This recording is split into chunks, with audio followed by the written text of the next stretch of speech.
First name is Les, L-E-S. Last name Dixon, D-I-X-O-N. Great. And who do you work for and what is your title? I work for the Boise National Forest, and my official title is a air tanker base manager. Great. On this training exercise here, I'm a MAFFS air base manager. I am today, my job is on the training exercises to oversee and evaluate our personnel that are working on the ramp and just keep things running smooth and things like that. I'm kind of a coordinator, a ramp coordinator out here. These training events take place every year. The air crews and some of our personnel working out here are required for a 3-year recurrency mission. And we do these missions in different parts of the country. And then this gets them ready for the MAFFS units, gets them ready for the fire season coming up. And the military does a great job supporting our wildland fires. When our resources are becoming stretched thin, then they augment our fleet and our airborne capabilities to fight fire. The guys out in the orange vests that you've seen, those are the aircraft parking tenders, and they're working on training as well and recurrency. We are loading water, which is, just instead of the fire retardant, our guys get hands-on practice and training, a little bit different than some of us at our tanker bases. But yeah, just training them up to support the mission. Working with the guard units and the reserve units is a very unique experience. A lot of base managers and ramp personnel from around the country partake in this. Our interagency, our state, Forest Service, and BLM partners, there's about 70 of us that fulfill this role. And I find it really enjoyable. I've done this for 16 years. Well, the ICS Incident Command System is based off of the military, to my knowledge. So it has a lot of the structure. Our incident commander could be your equivalent to a general, something like that, and then general staff, all the way down through the units to the firefighter or the infantry or the airman. It's Captain Eric Sperry, E-R-I-C-S-P-E-R-R-Y. Great. And your unit and title? I'm in the 192nd Airlift Squadron, and I'm a aircraft commander going through training for MAFFS co-pilot. A little bit about my flight today was first sortie for MAFFS initial co-pilot training, first of the 2 required sorties. We went out with an instructor pilot. We had observers, we had instruction going on the back for the Loadmasters, and an experienced navigator on board. Basically, we took off with a full load here, a full 3,000-gallon load of water, and took off, found a drop zone that wasn't weathered out, and met up with the lead aircraft out there. Did a little bit of work, multiple passes, both dry and wet, as part of the required training syllabus, and we accomplished as much as we could before the weather rolled in, which we did get a complete sortie. So this training is important for me, again, being that MAFFS is relatively new in Reno, and for the Nevada Air National Guard. It's a very important mission, both statewide and federally. This training is basically setting us up for success moving forward into the fire season, and being able to, in my position, effectively act as a MAFFS co-pilot with a lot of good instruction that's going on here. We're slowly working our way up towards being a fully sustainable MAFFS unit where we'll have our own in-house instructors and aircraft commanders and full-up crew complement to accomplish these missions. Walking through a typical training sortie, up until this point, this was my first one, but everything was just theoretical, just reading the books, so this was the first time I was able to put into action. Basically taking off out of here, there's a lot of coordination going on with, as you can see, the pits in the back, loading, unloading, fuel, water or retardant, and then getting out of here.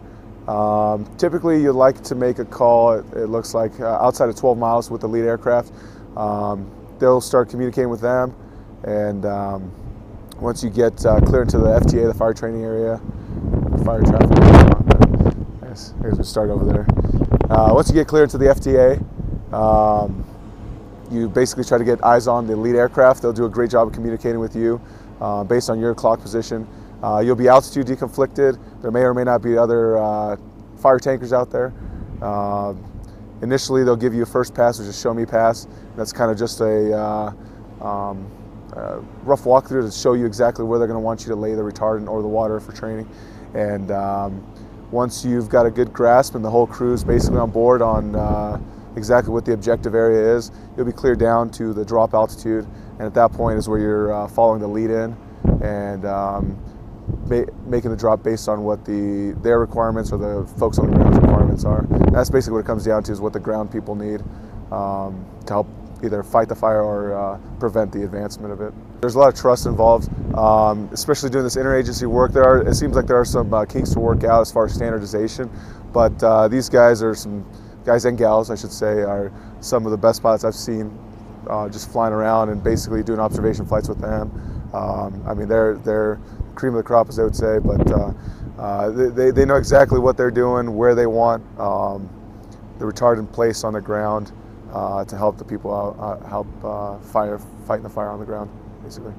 It's definitely an honor and a privilege to have been selected to come out and do the training, and then not only that, perform the training, but moving into this next fire season, to actually get out there and hack the mission, as they say, for this MAFFS mission that we do have.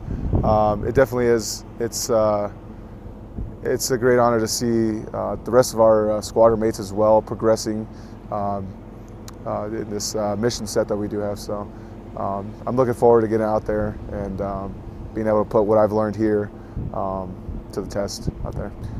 We're not quite at the point where we have in-house instructors in Reno, but I think that's coming up pretty soon. So we are getting help from the other units, Cheyenne, Wyoming, and then Sea Springs and Channel Islands didn't make it this year, but there's a wealth of knowledge out there that they're bringing to us. And even in our unit, we do have a lot of prior trained co-pilots that have been helping to teach us new guys, and then the aircraft commanders that either were aircraft commanders in past seasons or are upgrading aircraft commanders. I mean, they've done a great job at mentoring us and basically setting the expectations of what's required and various different crew positions for the MAFFS mission. So. It's Kim Christensen, K-I-M-C-H-R-I-S-T-E-N-S-E-N, and I'm the Deputy Assistant Director for Fire Operations for the Forest Service Fire and Aviation Program. We have a very long partnership with the military and the Department of Defense. We've got the MAFFS program. This actually marks the 46th year of the MAFFS program. We've also worked with the military on providing surge capacity for ground forces, for actually on-the-ground firefighting, and they also we work with them to help us augment our capacity in infrared imaging as well. When it comes to wildland firefighting, it is truly an interagency effort. As we know, fire will start on one agency and quickly move on to another. And so we have worked for decades on these interagency partnerships between local government, state governments, federal government, and partnerships, so that it's kind of one fight, one team. We work together, we train together, and we effectively fight fire together and provide support to provide, save critical infrastructure, protect lives and property. The people that are fighting the fires on the ground, every agency, every state, local government, they have land and areas that they are responsible for providing firefighting protection for. And so those agencies will sponsor those firefighters. And so you've got firefighters at the local level, state level, within all of the different agencies. And as you get to, for example, a national park, a national forest, a BLM district, they have personnel and resources that work specifically for that unit that are trained and prepared to provide firefighting support on that unit. We have a national network, a coordination system in place, if you will, that as fires start at a local unit, when they exceed their capability, they can reach out to their neighbors of the same or differing agencies, whether that be local, state, federal partners. And when they exceed their capability at a local unit, they'll request assistance from a geographic area level coordination center, which for here in Colorado, the Geographic Area Coordination Center is in Denver there, and that's called the Rocky Mountain Geographic Area. When a geographic area exceeds their capability, then they can request assistance from the national office, which is the National Interagency Coordination Center in Boise, who can bring to bear and coordinate and mobilize resources from all 50 states, from Alaska to Hawaii, and all of the agencies and state and local government as well. So we have a very big network and system, and it's a very mature system in place where we can bring resources to respond from any part of the country quickly and efficiently. For me, it started out as a college. I was in college going to university, and it started out as my summer job, and so I fought fire. I was on an engine. I was an engine captain, and I spent some time on a helitack crew. And I think that, you know, in addition to being a great summer job and it got me through college, it was a very rewarding experience in terms of the camaraderie and and just being part of such a cohesive team. I find that certainly in the job that I have now, the experience and that I had on the ground as a firefighter are critically important to the job I have now in terms of having that situational awareness of what's going on the ground. We typically rotate the training around because it gives us an opportunity to get to different parts of the country and train in with different terrain and different elevations and some different dynamics there. The last time we trained here in Colorado was in 2015, so we're glad to be back here, although the weather's not cooperating very well with us. But the training that we do annually is critically important to be able to safely and effectively integrate the MAFFS into firefighting operations when we call them, and it happens very seamlessly. On behalf of the Forest Service and the entire wildland firefighting community, we greatly appreciate the men and women of the Air Force Reserve and National Guard in their commitment and their professionalism in support of our mission. Ralph Fleming, Lieutenant Colonel, and it's R-A-L-P-H, and last name F-L-E-M-I-N-G. And what's your rank? Lieutenant Colonel. I'm a C-130 pilot, and specifically during this mission, I'm a co-pilot with the MAFFS mission. So we go out and employ the C-130, like Colonel DeVere was talking about, to suppress, not only suppress, but lay retardant to support the ground effort to suppress the fire. I'm kind of conflicted on it. It's really fun flying a C-130. It's really fun flying the mission.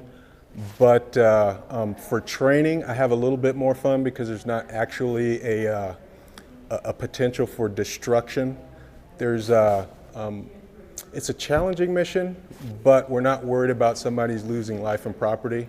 And when we actually go out to do the mission, I feel kind of a swell of pride that we're actually helping out. But the conflict comes that possibly some people could get hurt, and there's possibly some damage that might be occurring. But all in all, I kind of want to temper it.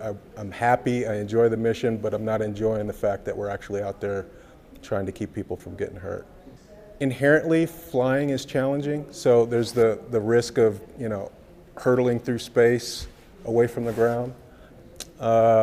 Fire in and of itself is obviously one of those primal fears that we all have, so there's the fire fear, and then fire itself kind of creates its own weather.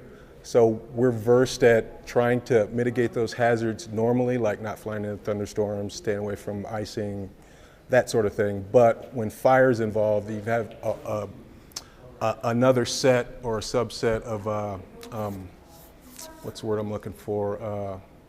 distractions and possible issues that we have to contend with. So fire kind of creates its own weather.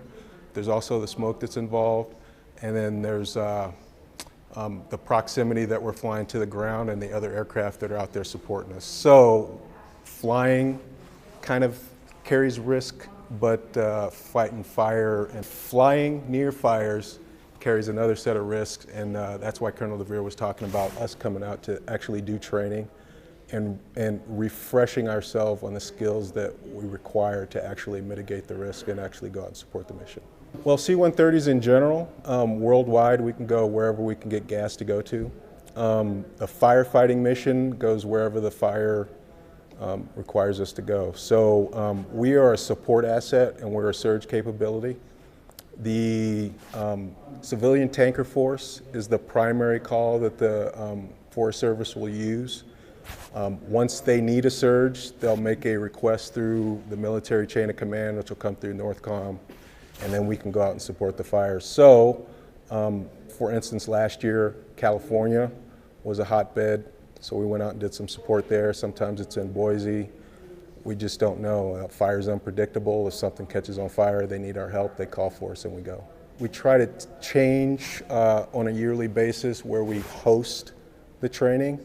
The terrain in the Rocky Mountains, us being on the Front Range, allows us to make use of the unique topography that we have and maybe go see some things that we haven't seen in a couple of years, so that if the opportunity presents on the actual fire, we've in the last couple of years probably seen an example of probably what we might see on an actual fire. The wind does blow whatever's up in the air, but the 150 feet is designed, so the engineers who designed the tank that Colonel DeVere talked about also designed the mechanism that ejects it from the aircraft. So if we're doing what we're supposed to do correctly, fly at 150 feet at the speed that's prescribed, it jettisons the retardant out of the aircraft, and then ideally it spreads and then drops straight onto the fuel so that it'll stick and then perform as the engineers designed it to slow the flames down. It's a retardant,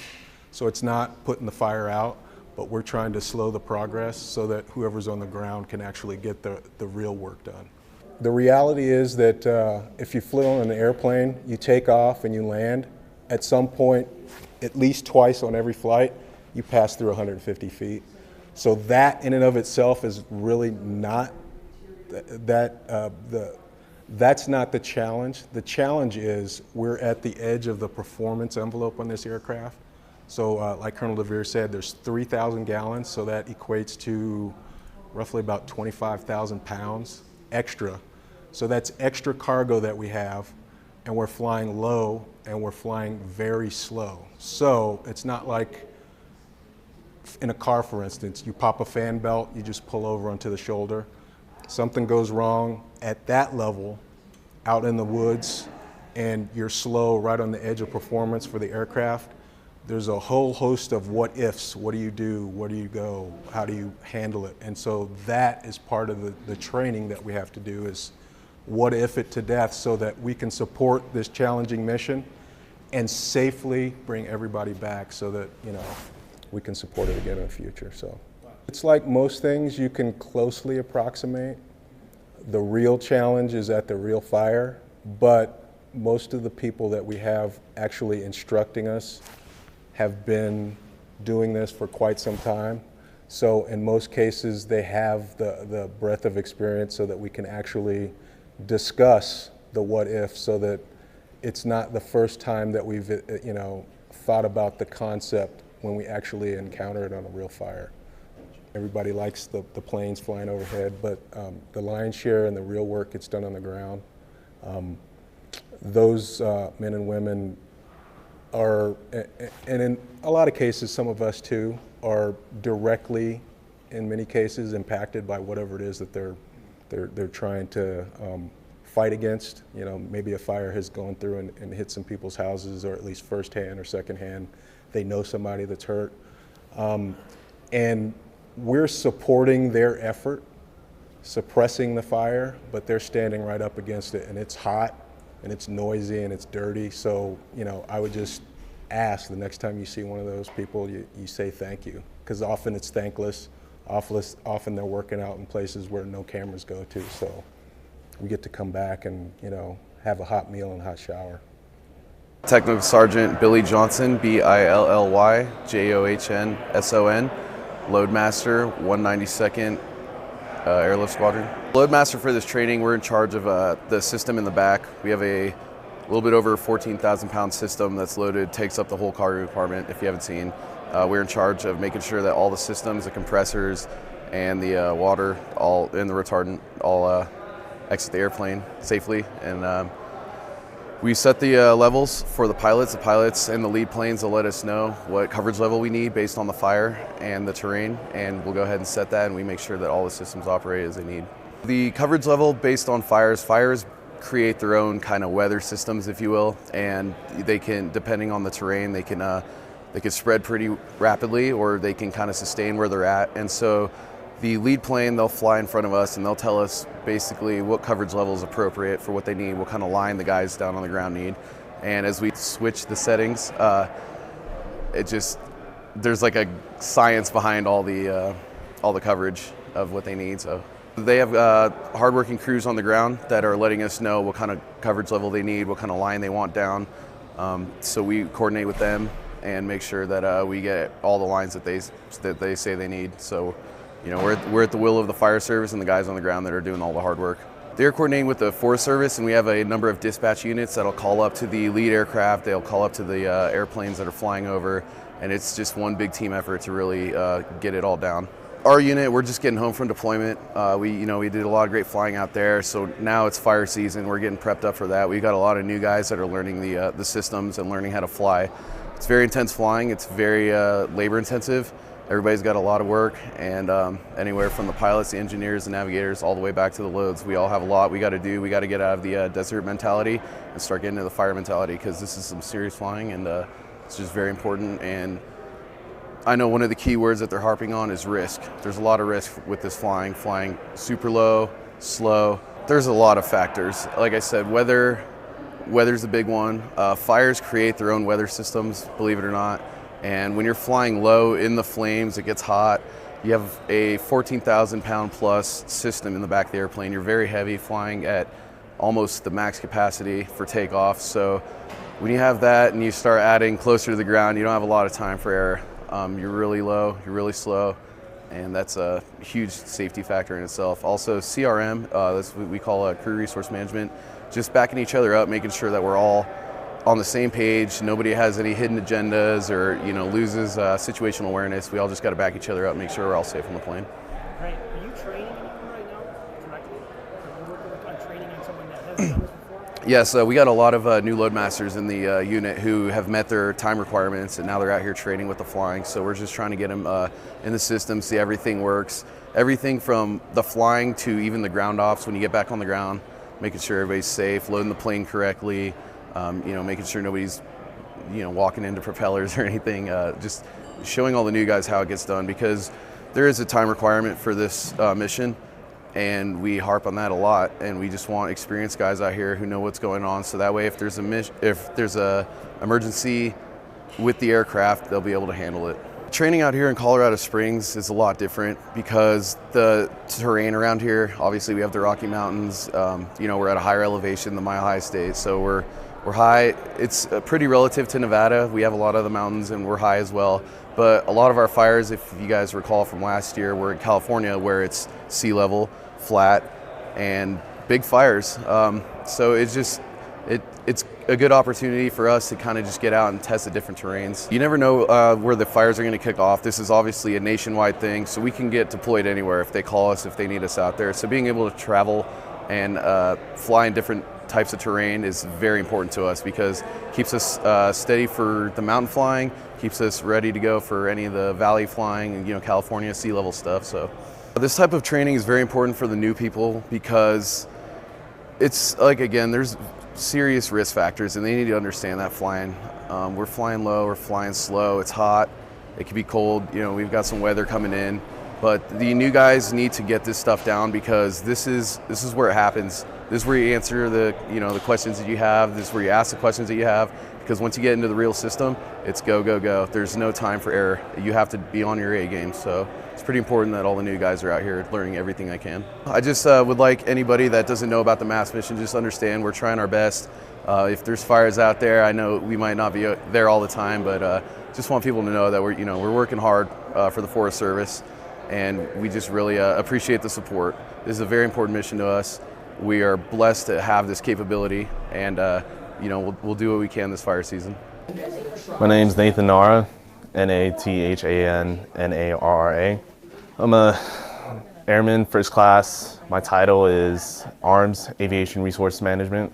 And you're with the 152nd Airlift Wing? Yes, sir. So as an aviation resource manager, our role here is pretty much getting our flight offs set and ready for the next day, and to whenever the drop orders are announced, that we run to the flight line and we give it to the aircrew members before they take off. During our training, our biggest things that we focus on is really just making sure that everyone on the flight offs are on the aircraft itself, but also keeping the communication with the MAFFS personnel and also our personnel on base.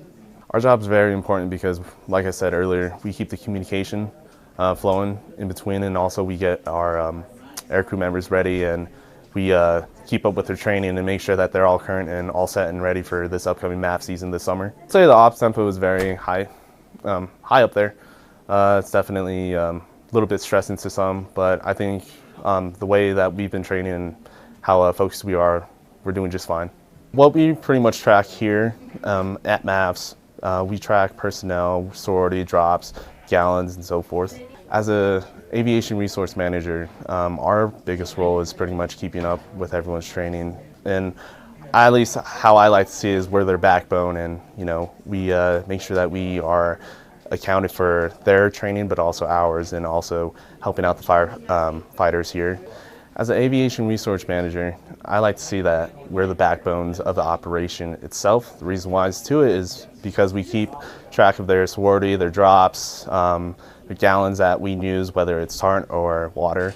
I would also want to say that we implement a lot of flight offs, getting ready for the next day, and whenever the aircrew members are appointed that they're ready to take off, that we're able to head out to the flight line and give it to them and get them prepared for their flight.